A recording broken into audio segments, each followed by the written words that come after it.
ஒரு மகிழ்ச்சியான செய்தி. இதயம் நலனையின் விலை லிட்டருக்கு ரூபாய் 105 குறைஞ்சிருக்கு. செப்டம்பர் 2023ல 1 லிட்டர் இதயம் நலனையின் அதிகபட்ச விலை ரூபாய் 503. ஆனா இப்ப 1 லிட்டர் இதயம் நலனையின் விலை ரூபாய் 398 மட்டும்தான் தமிழ்நாட்டுல. அப்ப இனிமே எல்லாரும் இதயம் நலனை வாங்கலாம் இல்ல? மாநகர போக்குவரத்து கழகம் தனியார் மையத்தை நோக்கி செல்வதாக CITU குற்றம் சாட்டியுள்ளது. மாநகர போக்குவரத்து கழகம் சார்பில் சென்னை மற்றும் புறநகரில் 3200க்கும் மேற்பட்ட பேருந்துகள் இயக்கப்படுகிறது.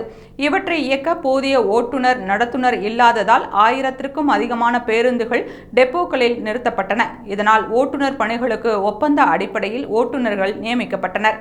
அதே நேரம் ஆண்டுதோறும் நிரந்தர பணியாளர்கள் ஓய்வு பெற்று வருகின்றனர். ஆனால் புதிய பணியாளர்கள் நியமனம் தொடர்பான எந்த நடவடிக்கையும் எடுக்கப்படவில்லை. இதற்கு தொழிற்சங்கங்கள் கடும் எதிர்ப்பை தெரிவித்து வருகின்றன. இது குறித்து பேசிய CITU பொதுச் செயலாளர் V. தயானந்தம், மாநகர போக்குவரத்து கழகத்தில் தேவையான விகிதம் ஓட்டுநர்கள் இல்லை. இதனால் மக்கள் சேவை பாதிக்கப்படுகிறது. இதனை அறிந்தும் அரசு தரப்பில் எந்த நடவடிக்கையும் மேற்கொள்ளவில்லை. மாறாக தனியார் மையத்தை நோக்கி போக்குவரத்து கழகம் செல்கிறது.